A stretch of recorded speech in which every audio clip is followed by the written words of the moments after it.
അമിതമായ ആത്മവിശ്വാസത്തോടെ T20 world cup super 8-ലെ ആദ്യ മത്സരത്തിനിറങ്ങിയ ഇന്ത്യക്ക് കനത്ത തിരിച്ചടി നൽകിക്കൊണ്ട് സൗത്ത് ആഫ്രിക്കയ്ക്ക് 76 റൺസിൻ്റെ വമ്പൻ വിജയം.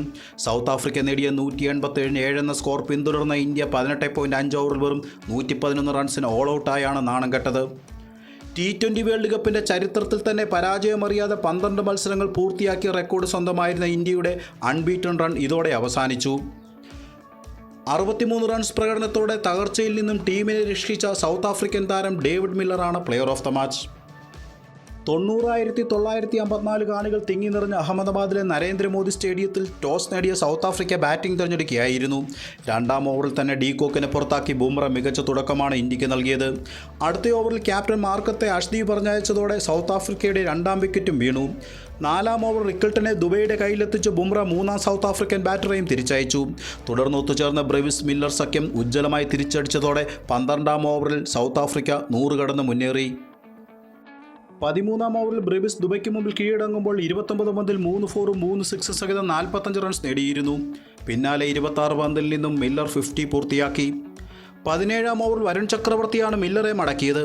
35 പന്തിൽ 7 ഫോറും 3 സിക്സ് സഹിതം 63 റൺസായിരുന്നു മില്ലർ സ്വന്തമാക്കിയത്. അവസാന ഓവറിൽ സ്റ്റബ്സ് കൂട്ടിനടികൾ നടത്തിയതോടെ 187 എന്ന മികച്ച സ്കോറാണ് സൗത്ത് ആഫ്രിക്ക നേടിയത്. മറുപടി ബാറ്റിംഗ് ആരംഭിച്ച ഇന്ത്യക്ക് 4ാം പന്തിൽ തന്നെ ഓപ്പണർ ഇഷാൻ കിഷനെ 0-ന് നഷ്ടമായി. അടുത്ത ഓവറിൽ തിലക് വർമ്മ 1 റൺ മാത്രമെടുത്ത് ജാൻസന് വിക്കറ്റ് നൽകി മടങ്ങി. പിന്നീട് 5ാം ഓവറിൽ അഭിഷേക് ശർമ്മ ജാൻസന് മുമ്പിൽ തന്നെ കീഴടങ്ങുമ്പോൾ 15 റൺസ് മാത്രമായിരുന്നു നേടിയത്.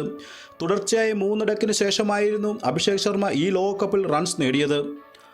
സ്ഥാനക്കയറ്റം കിട്ടിവന്ന വാഷിംഗ്ടൺ സുന്ദറിന് 11 റൺസ് നേടാനേ കഴിഞ്ഞുള്ളൂ. 22 പന്തിൽ തട്ടിമുട്ടി 18 റൺസ് നേടിയ ക്യാപ്റ്റൻ സൂര്യ മടങ്ങിയതോടെ ഇന്ത്യ പരാജയം ഉറപ്പാക്കി.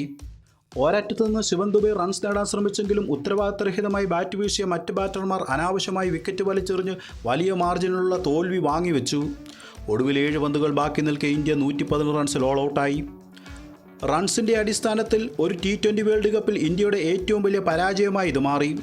ഏതായാലും ഫെബ്രുവരി 26-ന് നടക്കുന്ന അടുത്ത മത്സരം സിംബാബ്വേയോട് വമ്പൻ വിജയം നേടിയെങ്കിൽ മാത്രമേ ഇന്ത്യയുടെ സെമി ഫൈനൽ മോഹങ്ങൾ സഫലമാകൂ. മറ്റൊരു വീഡിയോയുമായി വീണ്ടും കാണാം. നന്ദി.